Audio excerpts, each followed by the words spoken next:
I'm gonna get, I don't know if I've showed this car on the channel or not. This is one of mine I picked up. Just, I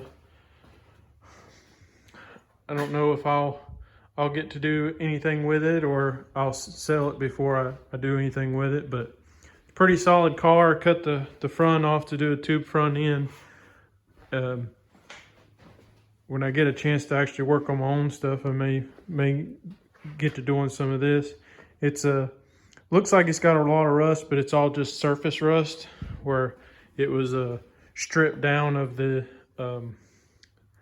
sound deadening material and left outside.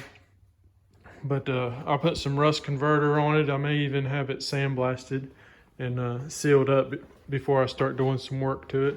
But it's a pretty solid old car.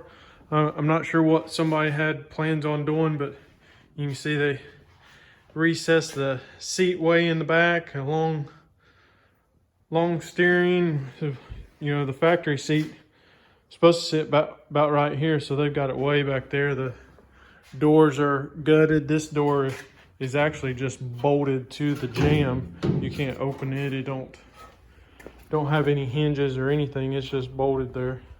Some stuff that I'll probably change, but I kind of got a plan for it if I ever get some time to mess with it. I probably won't talk much about my plan with it because heck, somebody brings me some money today, I would sell it to them. So I don't want to talk about what I'm going to do to it if I just go ahead and get rid of it. So, but the 65 is sitting over here. I don't know if I've talked much about it on the channel or not, but I'm gonna get it back over to the other garage where I got some space now, and start on it, work on it and the Nova at the same time, because it's getting a complete paint job. It's not going to be to the detail of like the hatch car. He's wanting a good paint job on it, but it's not going to have the engine bay painted because it's already done. Like the doors probably is not going to be took off, but it is still look. The paint job itself is going to look good. The body's still going to be all straight and stuff. There's a little bit of rust repair on it, but I'm going to get this car put back in the trailer. That way, it's not taking up any room in the paint booth. And how you doing, guys? Back in the shop today, working on the red Colorado. I'll switch the camera around here and show you what I've been doing to it. I got both the headlights out, got the bumper and grill and all that off of it. Inner fender wells, took them out so I don't have to do any crazy taping on them fabric inner fender wells. I've already dollied out the small damage that was on the corner of this fender here. It wasn't too bad, just pushed in just a little bit. Dollied it out. I'm going to just put just a little bit of filler in there just to make up the difference of the paint level. And then I'm going to start sanding these little nicks out of the hood. It's just your normal rock chips and stuff here in the front of the hood and on this fender. And I did notice there was one back here, but that'll be all right. I'll put a little bit of color back here to stay away from the door. But I'm going to sand all that out, get them rock chips feathered out or filled up if they need it, and work this area over here, get it ready to put a little bit of primer on it, and get it knocked out real quick. I'm going to have to, I haven't heard back from the email I sent about the aftermarket bumper that's going to go on it. So I may have to end up calling them here in a little while to see what's going on there. But that's where we're at on the Colorado. Get some primer on it here pretty soon, and then we'll start taking the door handles off of the Nova so I can start stripping it down. And when I get primer on the Colorado, we'll pull it out, get the 65 Mustang over here so I can start on it too. All right.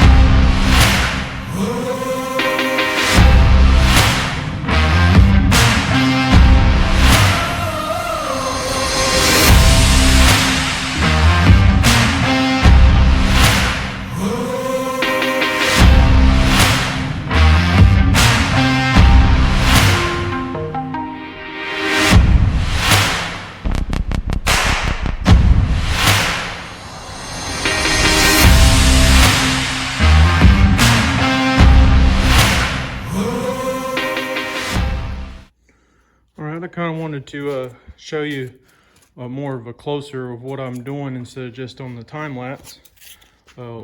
What you've seen on the time lapse, I sanded with 320 on the DA. You don't, everything that I show and do on the channel isn't by no means what I'm trying to say is the correct and only way you should do it or anything like that. It's just how I do it, and if you decide you want to do it a different way, it's totally up to you. But this is just showing how I do things on what I'm working on. But anyway, I sanded everything down with 320, and what it does for me, it helps me see all the nicks in it. If I didn't sand it with 320 first, it's a little bit harder for me to find everything because some of the nicks don't show all the way down to the metal or anything. They are actually still red. You can see these. But what I'm doing now is I take a 150 or 180. In this case, I got 150 block paper, or you could use a piece of DA paper. It's just really up to you. And what I'll do is I'll come just with my hand and feather out all these nicks, just like this here. And all I'm doing right here is just making sure that when I put a little bit of spot putty on these places, that it has a good place to adhere to, and the paint won't try and flake off and come off underneath of the putty. Because like you see here, this was just a small tiny chip, and when I blew it with air, it gained this size just by GM older Fords and maybe even the new stuff, but I haven't worked on too many new Fords. But the paint has a problem adhering from the factory on whatever sealer or e-coat that the body panels has got from the factory. When they, for whatever reason, I don't know the steps that the factory goes through on painting it, but it has a adhesion problem. I could possibly put a piece of tape on here and push it down real good and pull it off, and it'll bring even more of the paint off. So what I'm doing with the 150 is just basically making sure that don't happen the best I can. So I'm just feathering it out here, and then once I get it all, the spot all feathered out,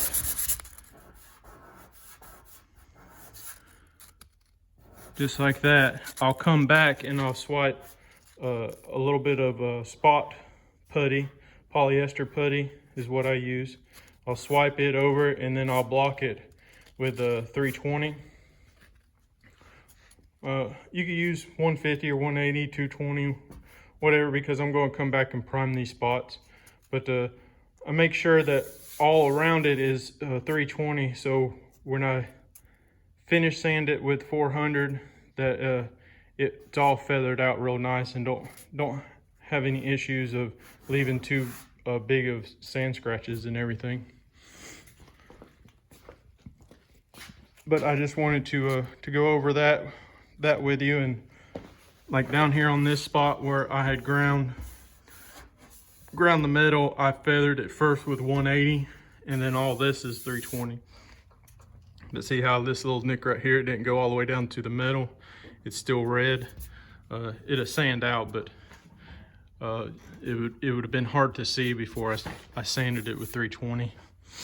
In a couple little places, it'll be all right with some putty. But I'm gonna put you back on time lapse and get to sanding all these little nicks.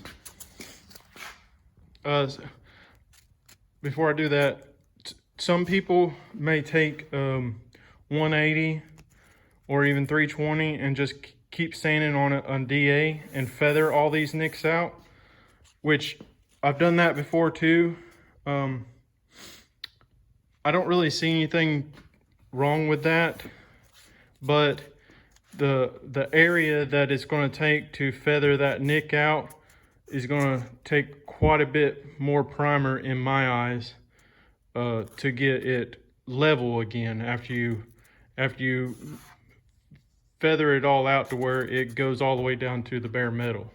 So in this way, to me, when I fill this with putty and then I come back and block it, the area that's going to need the primer isn't going to be as big and is going to stay more flat. And that's just in my head, and I may be wrong. It's just, this is, like I said, this is how I do it, and this has got me the best results from what I've done. So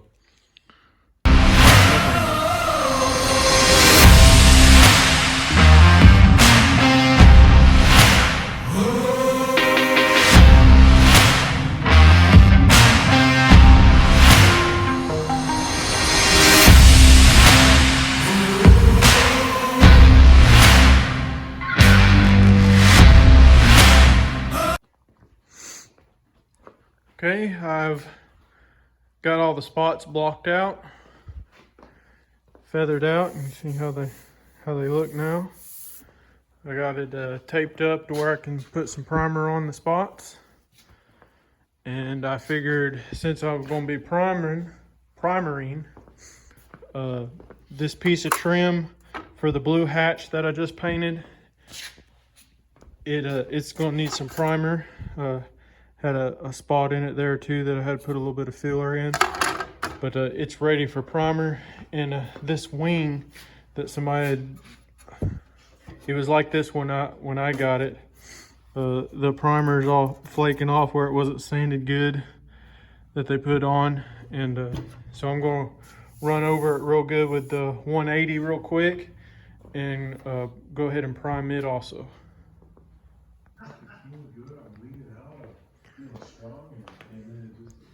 Okay guys, I've got the Colorado nicks on the hood and the fender all primed up.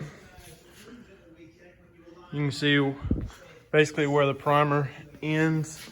I'll just go a little bit further with the red and blend it out so it'll match the doors on the truck.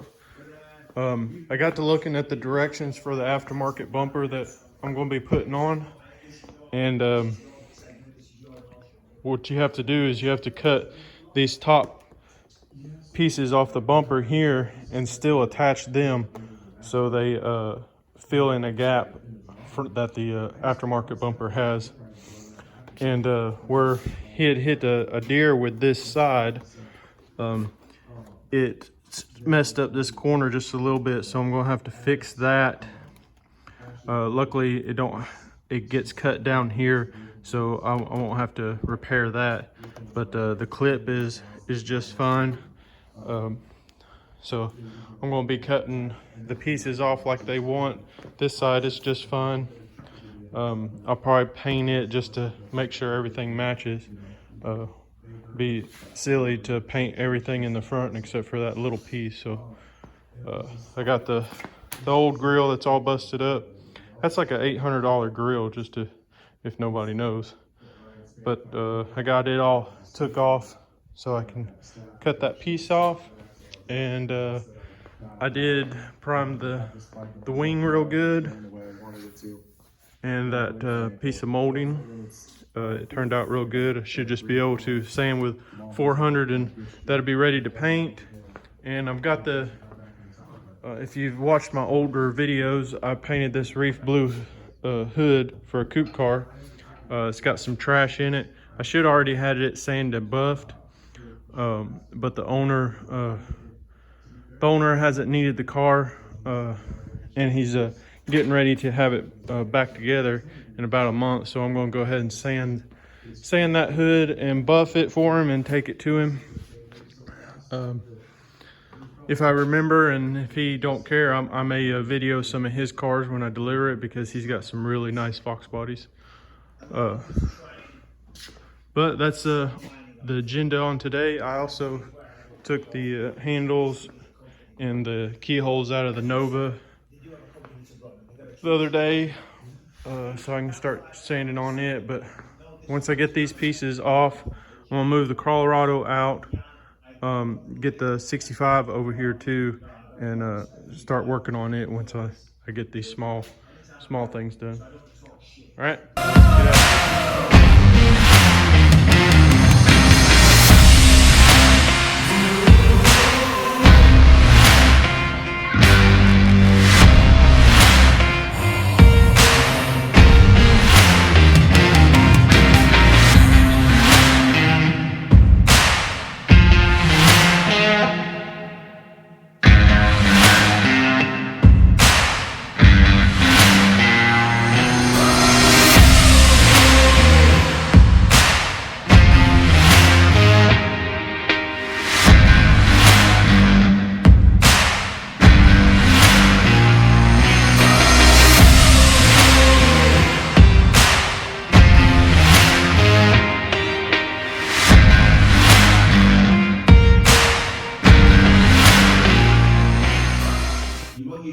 Okay, I looked over the directions again on fitting that aftermarket bumper to this Colorado, and I noticed when I first seen it, I thought the cut line was going to come right in here, but it wants you to use this other clip, so that tear that was right here needs to be fixed too, because the cut line is going to go up through here and around, and then there's going to be a template that I got to put on here, and it's going to come up through here like this.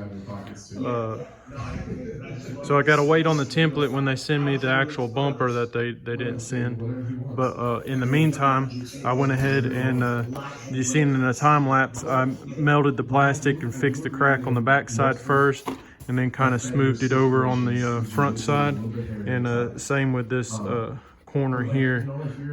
Yeah, it should be good enough. I'm going to put a little bit of filler across it, sand it smooth, and then it'll be ready for primer. I went this far out with 80 grit and then 180 because the stress from hitting the deer had cracked the clear and maybe even some of the base. So I made sure I sanded that real good, so when I put primer on it, you won't see a bunch of stress cracks in it, in the paint. But other than that, I'm going to get this primered, and then when that bumper comes with a template, I'll cut it out, and then when it's cut it out, then I'll sand the whole piece on both sides, and then I'll paint them when I paint the front end. But put you back on time lapse and start.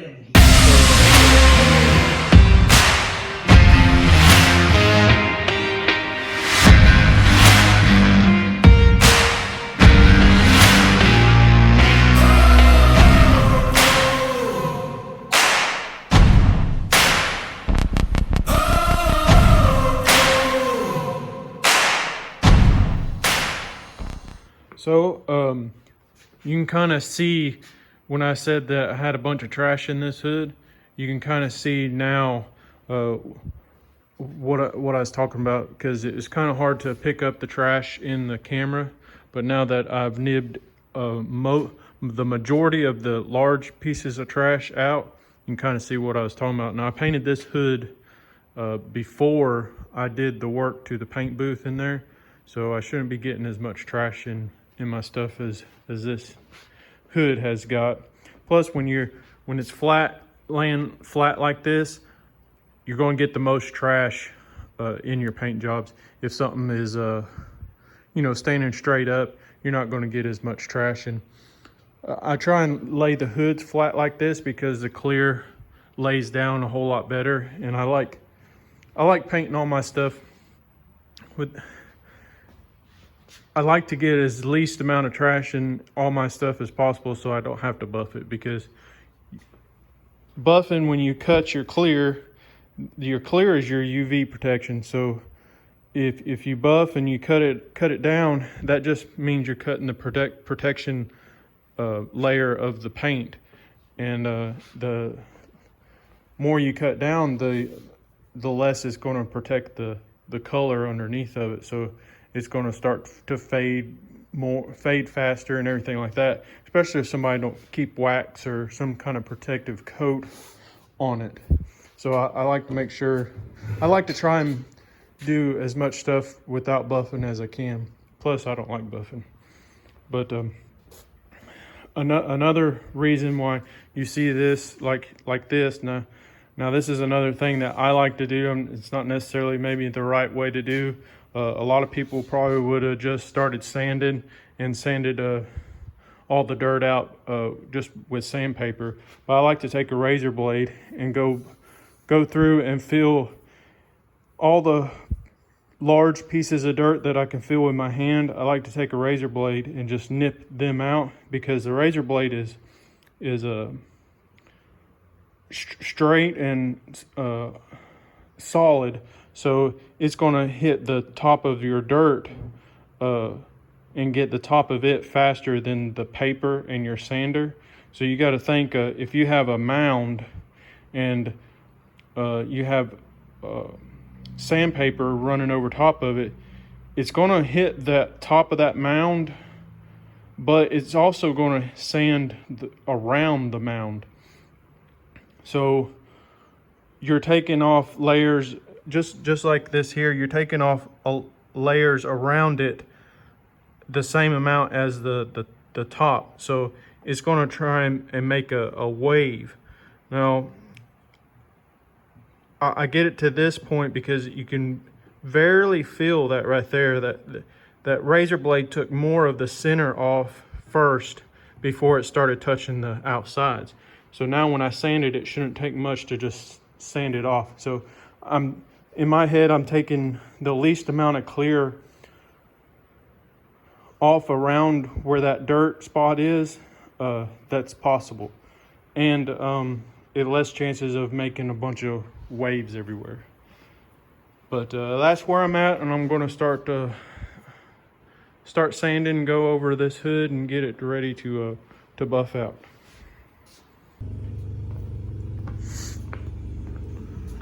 Okay, you can see I've sanded everything with 1500 grit on a DA, and after I sanded everything down with 15, I went back over it with 2000.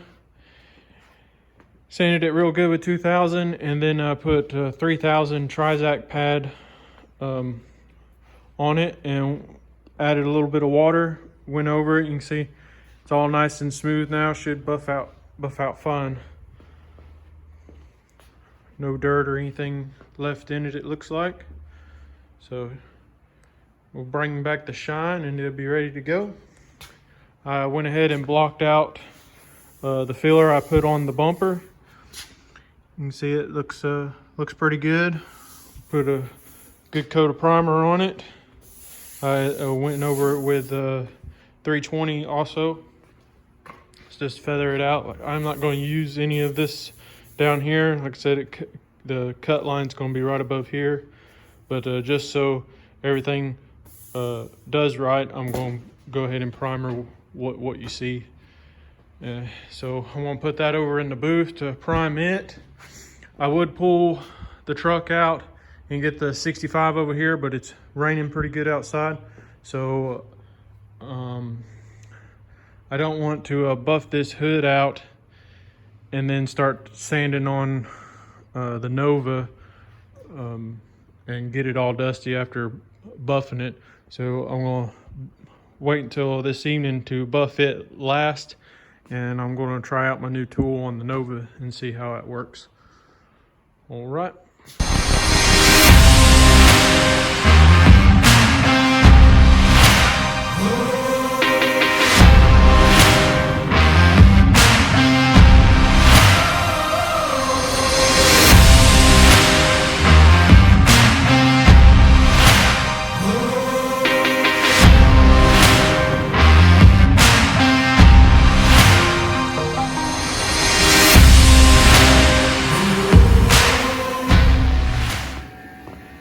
So you can see in the time lapse, I started using the Eastwood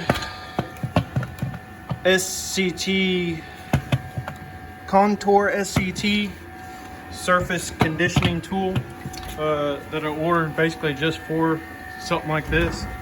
You see it's working really good. It's taking it down pretty fast. You can see basically the whole door had filler all over it, and you see it's just wanting to, look at that, just flake off, rust underneath of it. You're sitting here with a little 3-inch grinder or something like that, it'd take forever, and plus it's probably going to warp your metal and stuff like that. And this is a 40 grit wheel roller that's on here, and it's actually, some of this filler is really thick, and it's just eating it up. So this is going to make pretty quick work. You can see it's released right here. It's like a bubble. There's a couple other places that's like that, but this is going to make pretty quick work of this. Pretty happy I bought this for this car, because it would have took forever to try and strip it down. I mean, if it was some other type of ordeal, somebody probably would have wanted it stripped all the way down and sandblasted. But in this case, this is probably the best way to do it. At least the best way I know how to do it. But I'm gonna get back after it. This is working pretty good. I know it's filling the garage full of dust though. It's pretty loud. I had to get my earplugs.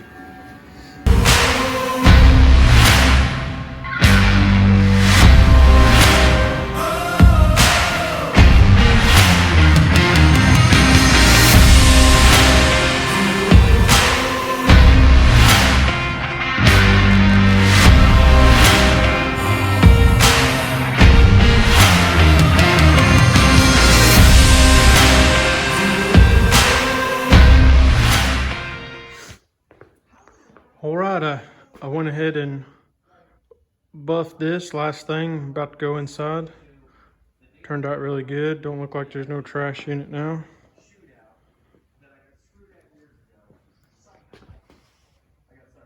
Pretty slick. Should be happy with that. Considering how much trash was in it, it turned out really good. Should work. As you can see in the time lapse and stuff, got the Nova pretty much stripped down. This side, which you already knew if you watched any of the older videos on the Nova, is that it was the worst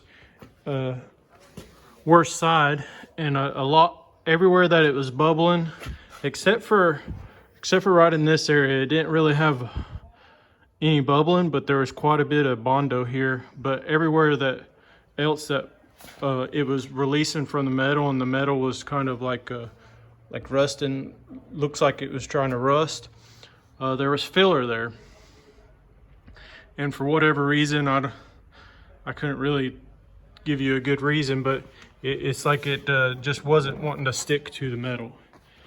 And this yellow primer up in this area, well, let me show you up here.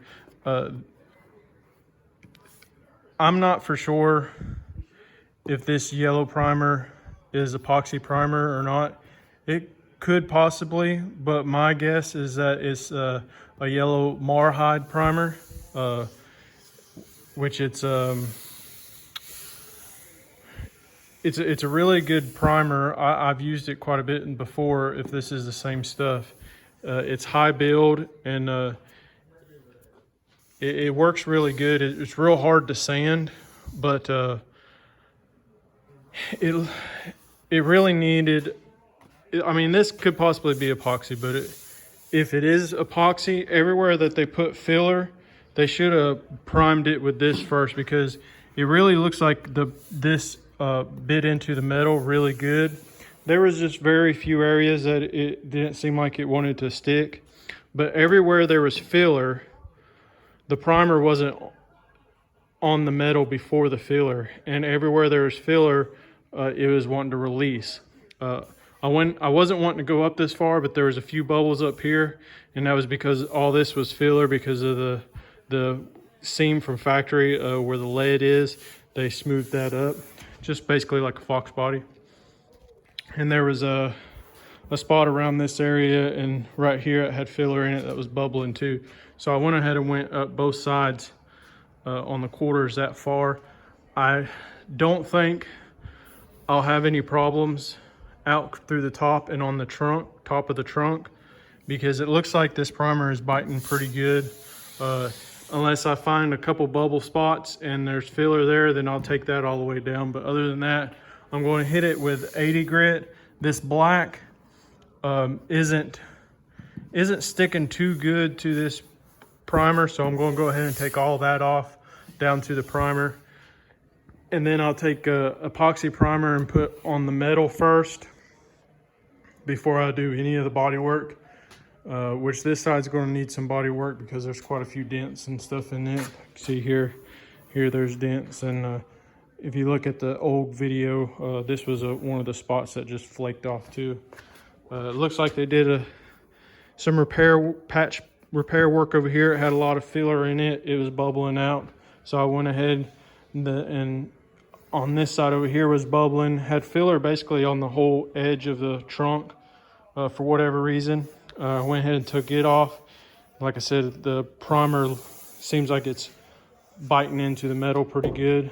So the top of the trunk, unless I see any bubbles, I'll just take the black off and go down to the yellow. Because this side, other than a spot here, here's a little dent. There is Bondo filler here. A little bit of filler down at the bottom there.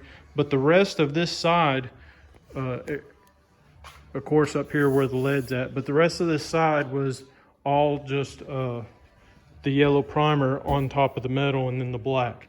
And it was all stuck really, really well. So I probably didn't have to take this whole side down, but I just wanted to make sure that I didn't have any issues, so I took it all the way down. But the same thing on the top. You can kind of see how the black was sanding up. It sands off really easy, so I'm going to go ahead and take it all the way off. And that Contour SCT from Eastwood that I was using, I had the 40 grit wheel on it, abrasive wheel. This wheel here is what it comes with. It's looks kind of like Scotch-Brite. It doesn't say what it is. That's what it came with. But I ordered this one here for aggressive paint, rust, and filler removal. That worked really good. And I also got this one that I'm going to go over everything. It's 80 grit for metal conditioning. So I'm going to run all over the bare metal with it to just basically scuff it up real good, give the epoxy primer something real nice to adhere to, and should be good to go on that. So I'm going to jack the car up tomorrow so I can get the very bottom rockers. Other than that, it's just basically going to be feathering out now. I'm going to try and figure out how this trim comes off. I originally was going to tape it up, but if I can take it off pretty simple, then I'm going to take it off.